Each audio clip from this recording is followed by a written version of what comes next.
उत्पादन प्रक्रियाओं के प्रकार, टाइप्स ऑफ प्रोडक्शन प्रोसेस। उत्पादन प्रक्रियाओं के प्रकार। सामान्यतः निम्नलिखित प्रकार की उत्पादन प्रक्रियाएं की जाती है। पहली, निष्कर्षण उत्पादन प्रक्रिया, एक्सट्रैक्टिव प्रोडक्शन प्रोसेस। निष्कर्षण उत्पादन प्रक्रिया वह है जिसके अंतर्गत प्राकृतिक स्रोतों से भूमि, जल, वन आदि माल को निकाला या अलग किया जाता है। खान से खनिज पदार्थ निकालना, तेल या गैस निकालना या मछली पकड़ना, जंगलों में से जड़ी बूटियां प्राप्त करना आदि निष्कर्षण उत्पादन प्रक्रिया के अंतर्गत ही आते हैं। निष्कर्षण प्रक्रिया द्वारा उत्पादित माल का प्राय निर्माण उत्पादन प्रक्रिया में कच्चे माल के रूप में प्रयोग किया जाता है। इस प्रक्रिया की उत्पादन प्रक्रिया आर्थिक विकास के प्रारंभिक चरणों में ही प्रारंभ हो गई थी। दूसरी, संरचनात्मक उत्पादन प्रक्रिया, कंस्ट्रक्टिव प्रोडक्शन प्रोसेस। संरचनात्मक उत्पादन प्रक्रिया वह है जिसमें कच्चे माल, अर्धनिर्मित माल तथा निर्मित सामग्री के उपयोग से भौतिक संरचना का निर्माण किया जाता है। इस उत्पादन प्रक्रिया से भवन, सड़क, पुल, बांध, नहरों आदि रचना होती है। ऐसी उत्पादन प्रक्रिया से निर्मित उत्पाद प्रायः स्थिर संपत्ति को जन्म देते हैं। अंततः ये उत्पाद भौतिक रूप में बाजार तक लाए नहीं जाते हैं, अतः इनकी वास्तविक सुपुर्दगी नहीं होती है। इनकी केवल प्रतीकात्मक या सांकेतिक सिंबॉलिक डिलीवरी की जाती है। जैसे मकान बेचते समय मकान की चाबियां देकर सुपुर्दगी दी जाती है। संरचना उत्पादन प्रक्रिया के अंतर्गत प्राय निष्कर्षण निर्माण उत्पादन प्रक्रिया में उत्पादित माल का प्रयोग होता है। संरचनात्मक उत्पादन प्रक्रिया के अंतर्गत उत्पादित माल एक समान नहीं होता है। इसमें उत्पादन प्रक्रिया भी प्राय सदैव समान नहीं होती है। ऐसी उत्पादन प्रक्रिया वहीं की जाती है जहाँ पर माल का उपयोग किया जाना होता है। ऐसी उत्पादन प्रक्रिया प्राय लंबी अवधि तक चलती है।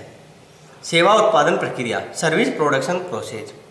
सेवा उत्पादन प्रक्रिया वह है जिसके अंतर्गत कुछ क्रियाएं करके सेवा का उत्पादन एवं वितरण एक साथ होता है। सेवा उत्पादन प्रक्रिया सेवा की प्रकृति पर निर्भर करती है तथा कई बार तो एक ही प्रकार की सेवा की प्रक्रिया हर बार कुछ भिन्नता से पूरी की जाती है।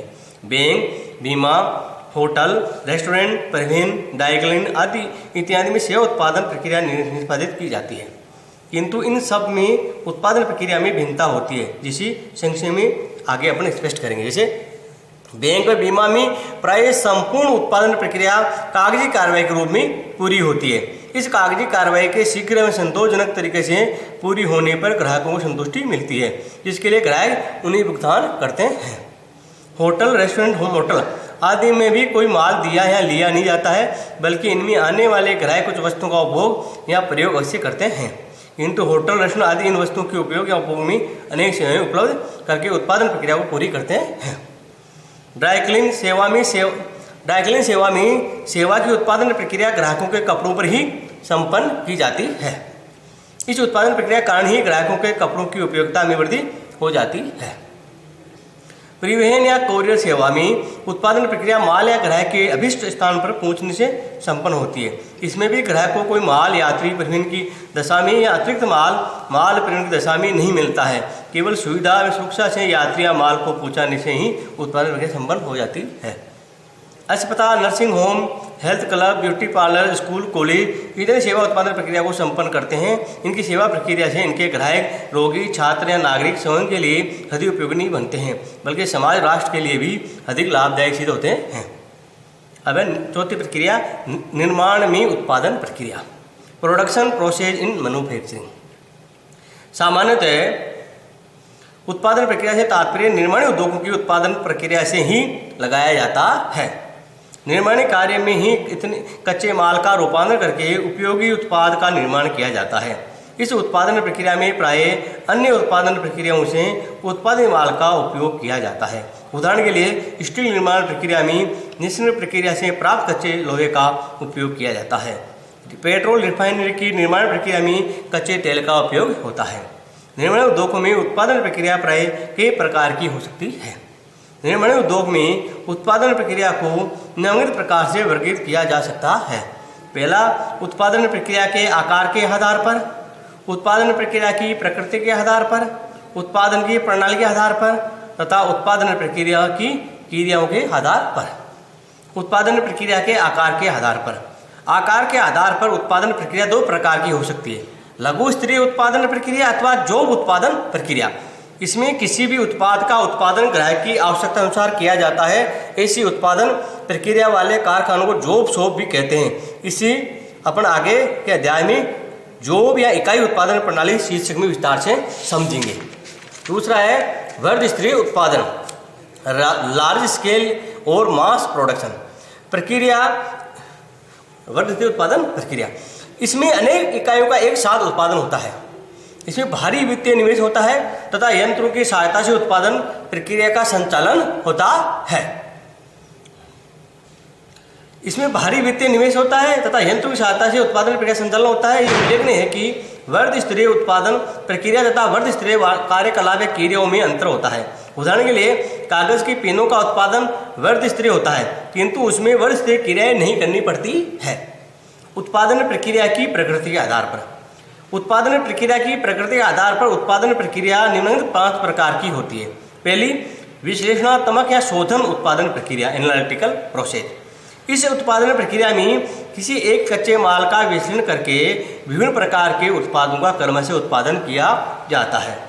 अतः इस उत्पादन प्रक्रिया में कच्चे माल के विश्लेषण के विभिन्न स्तरों पर विभिन्न प्रकार के उत्पादों का निर्माण होता रहता है।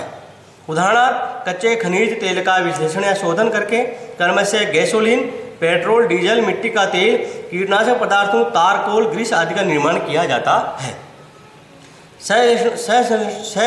संश्लेषणात्मक उत्पादन प्रक्रिया यानी सिंथेटिकल प्रोसेस विश्लेषणात्मक उत्पादन प्रक्रिया के बिल्कुल विपरीत है। संश्लेषणात्मक उत्पादन प्रक्रिया इस प्रकार की उत्पादन प्रक्रिया में 2 या अधिक कच्चे माल तथा सामग्रियां मिलाकर उत्पादन किया जाता है। विभिन्न कच्चे माल का अनुपात भिन्न भिन्न हो सकता है। कभी कभी सभी प्रकार के कच्चे माल को एक साथ मिलाने के बजाय निर्माण प्रक्रिया की विभिन्न अवस्थाओं को भी मिलाना पड़ता है। उदाहरणतः सीमेंट है, पेंट है, साबुन, क्रीम, दवाएं आदि ऐसे ही उत्पाद हैं जिनमें संश्लेषणात्मक उत्पादन प्रक्रिया की जाती है। प्रसंस्करण उत्पादन प्रक्रिया यानी प्रोसेसिंग प्रोसेस। जब किसी कच्चे माल को विभिन्न अवस्थाओं में प्रसंस्कृत करके माल का उत्पादन किया जाता है तो उन्हें प्रसंस्करण उत्पादन प्रक्रिया कहा जाता है। ये प्रक्रिया संश्लेषणात्मक या विश्लेषणात्मक किसी भी प्रकार की हो सकती है, जैसे कि पेट्रोल, डीजल विश्लेषणात्मक प्रसंस्करण से ही प्राप्त किए जाते हैं, जबकि स्टील, सीमेंट, पेपर संश्लेषणात्मक प्रसंस्करण द्वारा निर्मित होते हैं। अनुकूलन उत्पादन प्रक्रिया यानी कंडीशनिंग प्रोसेस। जिस प्रक्रिया में कच्चे माल का आकार या भौतिक स्वरूप बदल जाता है उसी अनुकूलन उत्पादन प्रक्रिया कहते हैं। लोहे की ढलाई से उत्पादों, प्लास्टिक के उत्पादों आदि के निर्माण में अनुकूलतम उत्पादन प्रक्रिया ही की जाती है। संयोजन उत्पादन प्रक्रिया असेंबली प्रोसेस। जब किसी उत्पादन निर्माण अनेक छोटे बड़े हिस्सों में पुर्जों जोड़कर किया जाता है उन्हें संयोजन उत्पादन प्रक्रिया कहते हैं।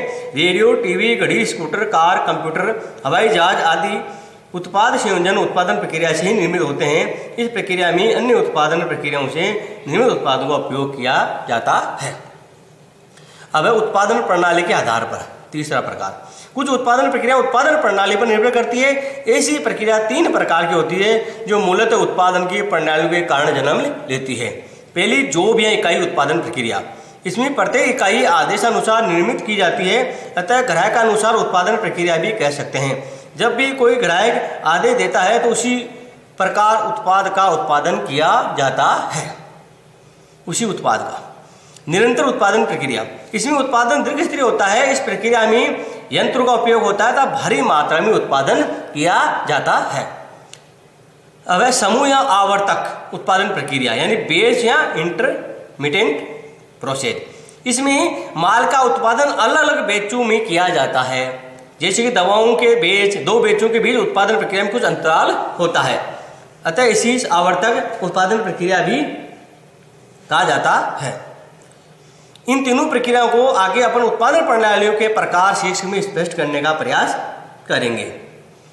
अब चौथा प्रकार है उत्पादन प्रक्रिया की क्रियाओं के आधार पर। उत्पादन प्रक्रिया में कई बार उत्पादों पर कई क्रियाएं करनी पड़ती है।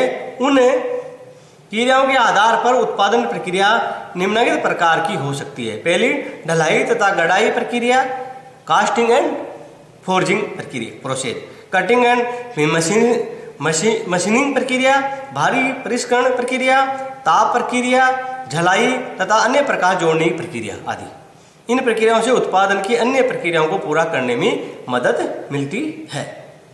अब उत्पादन प्रणालियों के प्रकार, types of production system. Type of production system, उत्पादन प्रणाली वह ढांचा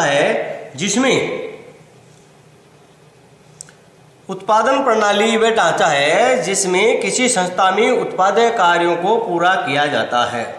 उत्पादन करने की कई प्रणालियां हो सकती है, किंतु निम्न 3 प्रमुख प्रणालियों या पद्धतियों का उपयोग में लाई जाती है। पहली, जॉब या इकाई उत्पादन प्रणाली। जॉब और यूनिट प्रोडक्शन सिस्टम। जॉब या इकाई उत्पादन प्रणाली में उत्पादन कार्य व्यक्तिगत आवश्यकताओं के अनुरूप किया जाता है। दूसरे शब्दों में इस प्रणाली के अंतर्गत उत्पादन किसी ग्राहक विशेष की आवश्यकता या उसके आदेश के अनुरूप वस्तुओं का उत्पादन किया जाता है। ऐसी स्थिति में उत्पादन का पैमाना ग्राहक के आदेश के अनुरूप भी छोटा या बड़ा हो सकता है। जॉब उत्पादन कार्य की दशा में वस्तुओं के परिमाप सदैव समान नहीं बने रहते हैं, ये ग्राहक की आवश्यकताओं के अनुरूप परिवर्तित होते रहते हैं। परिणाम स्वरूप संस्था द्वारा उत्पादित वस्तुएं अपरिमापित ही रहती है। व्यवहार में अनेक उत्पादन कार्य जॉब प्रणाली आधार पर किए जाते हैं। यदि दर्जी को सूट सिलने का आदेश दिया जाता है तो ये उसके लिए जो उत्पादन कार्य हैं। इसी प्रकार यदि किसी ठेकेदार को किसी भवन के निर्माण का ठेका दिया जाता है तो ये जॉब प्रणाली के आधार पर होगा। इसी प्रकार घर में फर्नीचर बनाने, पत्नी के लिए गहने बनवाने, विश्वविद्यालय द्वारा उत्तर पुस्तिकाएं तैयार करवाने या प्रश्न पत्र छपवाने का कार्य दिया जाता है। इन कार्यों करने वाले व्यवसाय के लिए ये सभी जॉब उत्पादन कार्य हैं, जिन्हें जॉब प्रणाली के आधार पर ही पूरा किया जाता है। जिस प्रकार आदेश दिया जाता है उसी प्रकार उस आदेश की पालना की जाती है, उस आदेश के अनुरूप उत्पाद का निर्माण किया जाता है। जॉब उत्पादन प्रणाली में प्राय व्यक्तिगत श्रम की आवश्यकता अधिक होती है, मशीनों एवं उपकरणों का उपयोग सीमित होता है। फलत उत्पादन की इस प्रणाली में पूंजी का महत्व कम होने लगता है।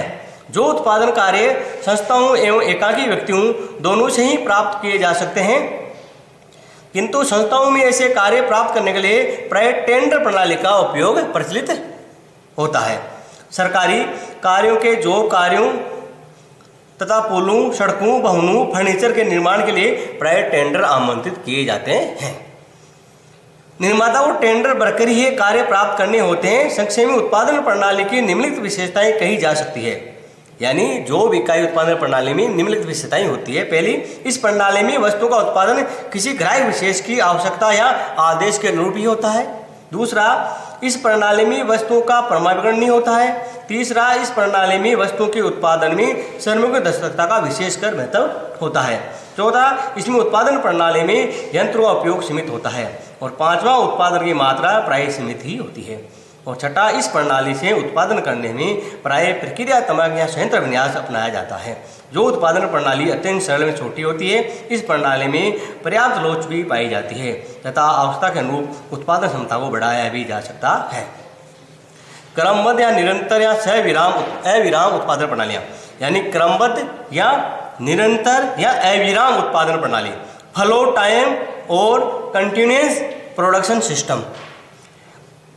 उत्पादन की इस प्रणाली में उत्पादन कार्य की प्रक्रिया क्रमशः निरंतर रूप से चलती रहती है। अविराम मतलब रुकती नहीं है, कभी विराम नहीं लेती है, लगातार चलती ही रहती है। इस प्रणाली में उत्पादन कार्य परिमापित प्रक्रिया तथा अनुक्रम में होता है। इस प्रणाली में माल का निरंतर या अविराम उत्पादन रहता है, जिससे बड़ी मात्रा में माल का उत्पादन होता है। इस प्रणाली की वृहस्पति उत्पादन प्रणाली भी कहते हैं। इस प्रणाली को अपन वृहस्पति उत्पादन प्रणाली भी कहते हैं। चीनी, सीमेंट, इस्पात, कपड़ा आदि उद्योग में क्रमबद्ध या निरंतर उत्पादन प्रणाली का उपयोग किया जाता है। इस उत्पादन प्रणाली की कुछ लक्षण है। पहला लक्षण, अविराम उत्पादन प्रणाली का पहला लक्षण है विशेषता, इस प्रणाली में उत्पादन की प्रक्रिया निरंतर रूप से चलती रहती है। दूसरा, उत्पादन की बहुत अधिक होता है, उत्पादन की मात्रा बहुत अधिक होती है। तीसरा, वस्तुएं प्रमापित किस्म आकार की होती है। इस उत्पादन प्रणाली में अनेक यंत्रों उपकरणों का उपयोग किया जाता है। किया जाता है तथा दूसरी छोर पर तैयार माल प्राप्त किया जाता है। चौथा इसमें क्या होता है कि इस उत्पादन प्रणाली में एक छोर से सामग्री का प्रवाह किया जाता है तथा दूसरी छोर पर तैयार माल प्राप्त किया जाता है। इसे अविराम यानी लगातार चलने वाली प्रक्रिया होती है। इस उत्पादन प्रणाली के लिए भी प्रक्रियात्मक संयंत्र निर्यात तैयार किया जाता है। इस प्रणाली से उत्पादन करने के अनेक लाभ भी है। इससे न्यूनतम सामग्री से कार्य चल जाता है। स्वचालित यंत्र के उपयोग से उत्पादन किस्म भी अच्छी हो रहती है। इसमें दीर्घस्तरीय उत्पादन के लाभ प्राप्त किए जा सकते हैं। इसके अतिरिक्त इस प्रणाली में उत्पादन करने पर सामग्री के हस्तांतरण की लागत भी श्रम लागत से भी कम हो जाती है। अब वे न्यूनतम होता है। कर्मचारियों के निरीक्षण एवं नियंत्रण की आवश्यकता भी बहुत कम पड़ती है, परंतु इस उत्पादन प्रणाली में भारी विनियोजन की आवश्यकता पड़ती है। इसके लिए अधिक पूंजी की आवश्यकता होती है जो वित्तीय या व्यवसायिक वित्त के स्रोत से प्राप्त किए जा सकते हैं। परंतु इस उत्पादन प्रणाली में प्राय कर्मचारियों के निरीक्षण एवं नियंत्रण की आवश्यकता बहुत कम रहती है, क्योंकि इसमें लगातार कार्य चलते रहने से निश्चित परिमाप निर्धारित कर दिए जाते हैं जिनके आधार पर उत्पादन कार्य संपन्न किया जाता है। परंतु इस उत्पादन प्रणाली भारी विनियोग की आवश्यकता पड़ती है। इसके अतिरिक्त यह प्रणाली लोचहीन भी है। वस्तुओं की मांग घटने पर उत्पादन घटाने पर भी स्थायी लागतों में विशेष अंतर नहीं पड़ता है। अब तीसरा प्रणाली है समूह या सविराम उत्पादन प्रणाली, बैच और इंटरमीडिएट प्रोडक्शन सिस्टम। इस उत्पादन प्रणाली में जो उत्पादन प्रणाली तथा क्रमबद्ध उत्पादन प्रणाली दोनों लक्षण विद्यमान है। होर्डिंग ने इस प्रणाली को परिभाषित करते हुए कहा है कि सविराम प्रणाली में छोटे या बड़े समूह में वस्तुओं का कुछ समय अंतराल में क्रमबद्ध रूप से उत्पादन किया जाता है, जिसमें संपूर्ण समूह पर प्रत्येक क्रिया पूरी हो जाने के बाद ही अगली क्रिया को प्रारंभ किया जाता है। इस प्रकार की उत्पादन प्रणाली में किसी एक ही समय पर किसी एक ही विशिष्ट वस्तु को एक निश्चित मात्रा में उत्पादन किया जाता है। इस प्रकार ऐसा उत्पादन कार्य निरंतर रूप से नहीं चलता है, बल्कि कार्य बार बार दोहराया जाता है। इसका कारण ये है कि ऐसी वस्तुओं की मांग इतनी भी नहीं होती कि उत्पादन प्रक्रिया को लगातार चालू रखा जा सके। उत्पादन प्रक्रिया के बार बार दोहराने के कारण ही उत्पादन की इस प्रवाह प्रणाली को आवर्तक उत्पादन प्रणाली भी कहते हैं। उदाहरण के लिए दवाओं का उत्पादन बैच या समूह में ही किया जाता है। एक बैच तथा दूसरे बैच के बीच कुछ दिनों का अंतराल रख दिया जाता है ताकि मांग में पूर्ति का सामंजस्य स्थापित किया जा सके। दवाएं एक साथ निरंतर बनाकर उनका स्टॉक भी नहीं किया जा सकता, क्योंकि उनकी प्रभावशीलता की अवधि समाप्त होने का डर बना रहता है। इसके अतिरिक्त कुछ विलासिता या दिखावटी या सजावटी वस्तुओं या जेवरों आदि का उत्पादन बैच या समूह में ही किया जाता है। एक डिजाइन की वस्तुओं का एक बैच में उत्पादन किया जा सकता है। ये यदि मांग ज़्यादा हुई तो पुनः उसी डिजाइन की वस्तुओं का उत्पादन किया जा सकता है, अन्यथा अगली बार नई डिजाइन की वस्तुओं के समूह का उत्पादन किया जा सकता है। सविराम उत्पादन प्रणाली के प्रमुख लक्षण निम्नलिखित है। पहला, इसमें अनेक प्रकार की वस्तुओं का आवश्यकतानुसार उत्पादन किया जाता है। दूसरा, इसमें उत्पादन कार्य निरंतर नहीं चलता है। इस प्रणाली से उत्पादित वस्तुओं का संग्रह बहुत ही कम किया जा सकता है। इस उत्पादन प्रणाली में यंत्रों का पर्याप्त उपयोग संभव है। इसमें विशिष्टीकरण भी किया जा सकता है। इस प्रणाली में बहुत अधिक पूंजी विनियोग की आवश्यकता नहीं पड़ती है। सविराम तथा अविराम उत्पादन प्रणालियों में अंतर। Distinction between continuous and intermediate production system. पहला है सविराम उत्पादन प्रणाली और दूसरा अविराम उत्पादन प्रणाली, दोनों में अंतर। पहला अंतर क्या है? सविराम उत्पादन प्रणाली में उत्पादों की संख्या अधिक होती है, जबकि अविराम उत्पादन प्रणाली में उत्पादों की संख्या कम होती है। दूसरा, सविराम उत्पादन प्रणाली में उत्पादित की जाने वाली वस्तु की मात्रा कम होती है, जबकि अविराम उत्पादन प्रणाली में उत्पादित की जाने वाली वस्तु की मात्रा अधिक होती है। तीसरा, सविराम उत्पादन प्रणाली प्राय ग्राहक के आदेशों की पूर्ति के लिए उत्पादन किया जाता है, जबकि अविराम उत्पादन प्रणाली में स्टॉक के लिए उत्पादन किया जाता है। चौथा, सविराम उत्पादन प्रणाली प्राय सामान्य प्रकार की मशीनों एवं उपकरणों का प्रयोग किया जाता है, जबकि अविराम उत्पादन प्रणाली में विशिष्ट डिजाइन वाली मशीनों एवं उपकरणों का प्रयोग किया जाता है। पांचवा, सविराम उत्पादन प्रणाली विभिन्न प्रकार के निर्देश हर आदेश की पूर्ति के साथ देने पड़ते हैं, जबकि अविराम उत्पादन प्रणाली में एक से निर्देश एक बार देना ही पर्याप्त रहता है। एक से निर्देश एक बार दे दो। नेक्स्ट, सविराम उत्पादन प्रणाली उत्पादन नियंत्रण हेतु अधिक जटिल पद्धतियों का प्रयोग करना पड़ता है, जबकि अविराम उत्पादन प्रणाली में अपेक्षाकृत सरल पद्धतियां अपनाई जाती है।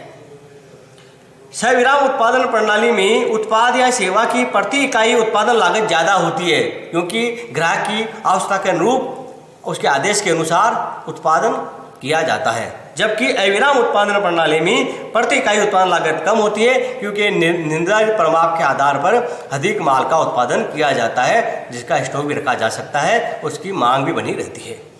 नेक्स्ट, सविराम उत्पादन प्रणाली प्रति इकाई स्टॉक लागत ज़्यादा होती है, जबकि अविराम उत्पादन प्रणाली में प्रति इकाई स्टॉक लागत कम होती है, क्योंकि अधिक मात्रा में उत्पादन किया जाता है।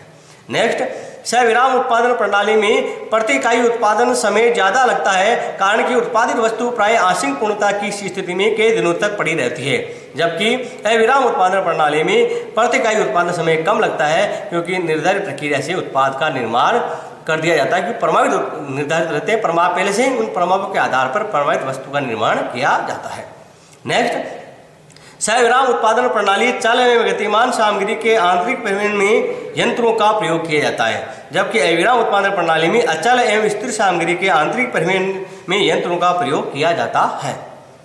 नेक्स्ट, सविराम उत्पादन प्रणाली में निवेश राशि अपेक्षा कम होती है, जबकि अविराम उत्पादन प्रणाली में निवेश राशि अपेक्षाकृत ज़्यादा होती है। नेक्स्ट, सविराम उत्पादन प्रणाली में विपणन प्रयत्न व्यक्तिगत ग्राहक आदेशों की पूर्ति की दिशा में ही किए जाते हैं, जबकि अविराम उत्पादन प्रणाली में विपणन प्रयत्न वितरण की श्रृंखलाओं के विकास की दिशा में ही किए जाते हैं।